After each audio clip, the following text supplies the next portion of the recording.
दोस्तों एक बार फिर स्वागत है आप सभी का हमारे चैनल पर। और इस वीडियो में बहुत ही इंपॉर्टेंट अपडेट के साथ आप सभी के साथ हम जुड़ चुके हैं। आगे तक वीडियो देखना है, किससे रिलेटेड है वो बता दे रहा हूँ। सबसे पहली चीज, दिल्ली यूनिवर्सिटी की आ जाने वाली पहली एलोकेशन लिस्ट है ना। अब ये लिस्ट आ जाएगी तो इसके बाद की क्या कैसी प्रोसेस होने वाली है, क्या करना है, कैसे करना है, वो सारी चीजें मैं इस वीडियो में आपको बताने वाला हूँ। आखिर तक देख लीजिए और दोस्तों को शेयर जरूर कर दीजिए ताकि उनको भी जानकारी मिल जाए, है ना। क्योंकि गलती अगर आपने कर दी तो हो सकता है कि आपकी सीट नहीं, आप प्रोसेस से ही बाहर हो जाओगे। ये बहुत इंपॉर्टेंट है आपको जानना। मैं एक चीज आपको बताने वाला हूँ। बाकी चैनल सब्सक्राइब नहीं करा है तो कर लीजिए, क्योंकि यहाँ आपको सारी जानकारी सीयूटी से रिलेटेड मिलने वाली है। ठीक है, चलिए ये आप देख रहे होंगे पीछे शेड्यूल है किसका, दिल्ली यूनिवर्सिटी का, है ना। आप देखोगे यहाँ तो ये दिल्ली यूनिवर्सिटी की ऑफिशियल वेबसाइट है, जहाँ पे आपको ये शेड्यूल पे क्लिक करोगे तो शेड्यूल आ जाएगा। अब शेड्यूल बड़ा कर दिया हमने और यहाँ तक की प्रक्रिया जो है वो हो चुकी है। वो प्रक्रिया क्या थी, प्रेफरेंस तक की। प्रेफरेंस हमने फिल कर दिए थे 15 तारीख को ही, है ना। और 15 तारीख से 16 तारीख को ही क्या हो गया था कि प्रेफरेंस लॉक हो गई थी सारी चीज़ें। बढ़िया।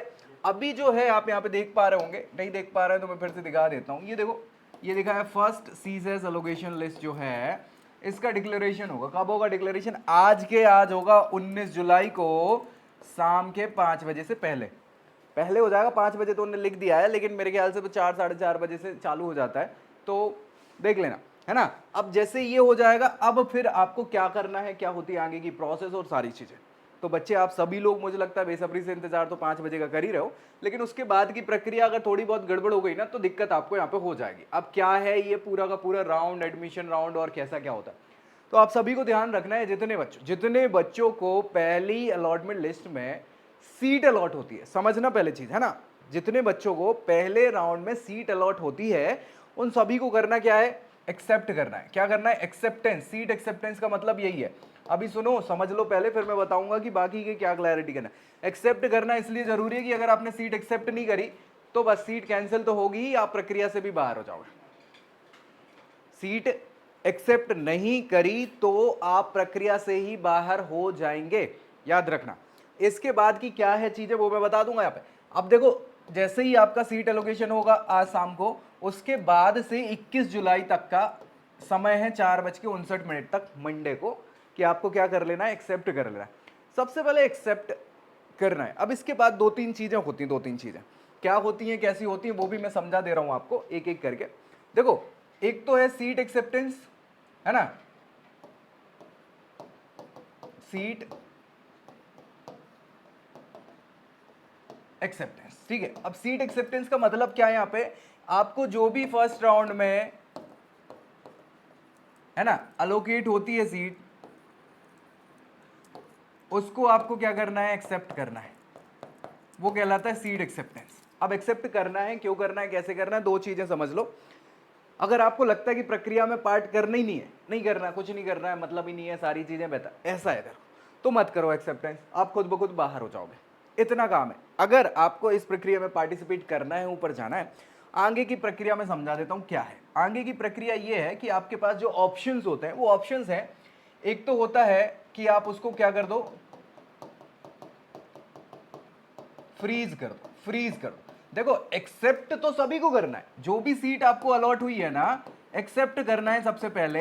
एक्सेप्ट अगर नहीं करते हैं तो प्रक्रिया से बाहर। तो एक्सेप्ट कर ली सीट अपन ने, अब एक काम हो गया।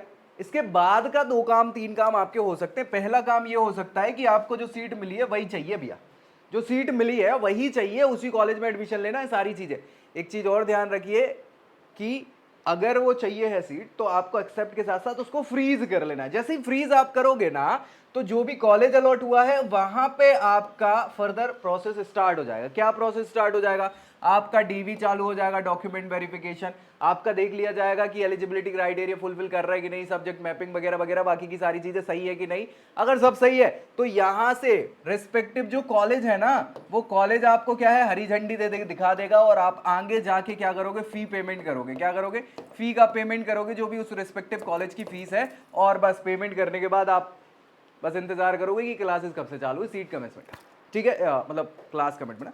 तो ये आपका काम फ्रीज वाले ऑप्शन में होगा। दूसरा ऑप्शन आपके लिए एक्सेप्ट करने के बाद क्या हो सकता है कि आपने कहा कि ये कॉलेज जो मिला है ये नहीं चाहिए अपने को, इससे बेहतर अगर हो जाए, इससे बेहतर अगर हो जाए तो और क्या चाहिए, तो आप क्या कर सकते हो, उसको अपग्रेड कर सकते हो। क्या कर सकते हो? अपग्रेड कर सकते हो। अपग्रेड का क्या मतलब है? सीट तो एक्सेप्ट कर लिया आपने, अपग्रेड करोगे, अगले राउंड के लिए आप एलिजिबल हो जाओगे और अगले राउंड में आपकी ऊपर वाली जो सीट्स है ना, जो मिली है उससे ऊपर की सीट्स, उसमें अगर आपकी पॉसिबिलिटीज बन रही होंगी तो वो अपग्रेड हो जाएगा।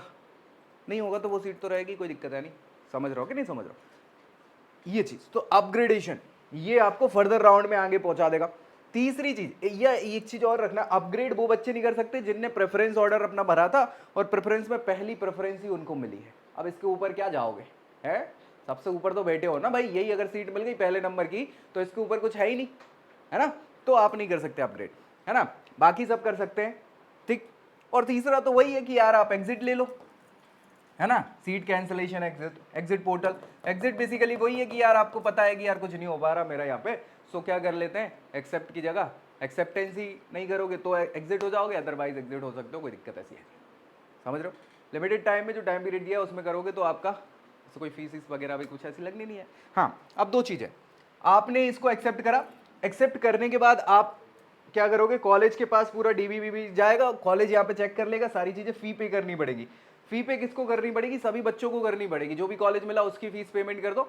बाकी फिर आपने अपग्रेड करा मान लो, और अपग्रेड नहीं होता है तब तो कोई दिक्कत नहीं है, हो जाता है तो जो फर्दर कॉलेज की फीस अगली लगेगी ना वो एडजस्ट हो जाती है यहाँ से, तो ऐसी कोई समस्या नहीं है। अगर कम है तो आपको ज़्यादा देना है तो आप एक्स्ट्रा पेमेंट कर दो, और ज़्यादा दे दिया है, कम है फीस, तो वो आपके अकाउंट में वापस आ जाएगा। तो ऐसी कोई समस्या नहीं होगी, बस थोड़ा सा समय लगता है, ऐसा बढ़िया आराम से काम हो जाता है। तो ये फर्दर प्रोसेस अब आपकी होने वाली है, सो उसके लिए तैयार आपको रहना है। याद रखिए यहाँ पे जो डॉक्यूमेंट्स वाले बच्चे हैं जिनके डॉक्यूमेंट्स कंप्लीट नहीं है उनके लिए एक खतरे की घंटी है। क्यों खतरे की घंटी? क्योंकि यहाँ जब डॉक्यूमेंट वेरिफिकेशन होगा वहाँ पे आपके जो डॉक्यूमेंट्स मांगे गए हैं वो वहाँ चेक होंगे, और अगर वो डॉक्यूमेंट्स नहीं हैं तो क्या होगा? तो आप समझ गए क्या होगा। बिल्कुल, एक बार अगर कुछ छोटी मोटी सी गलती है, कुछ चीज़ें हैं, तो ज़रूर आपको यहाँ पे बता दिया जाएगा कि यार कुछ कुछ समस्या है डॉक्यूमेंट वेरिफिकेशन में, उसको सही कर लीजिए। इन केस कुछ बड़ी सी समस्या है तो फिर सीट कैंसलेशन, ठीक है। सो इन सारी चीज़ों को ध्यान रखना है। क्या करना है दोस्तों में इसको शेयर कर देना है, कुछ डाउट है तो नीचे कमेंट कर देना है। बाकी जानकारी जैसी आती है तो बिल्कुल आपके साथ जुड़े रहेंगे अगली वीडियो में। तब तक के लिए I hope you like this video. For more such videos, keep watching our channel. And do not forget to like, share and subscribe.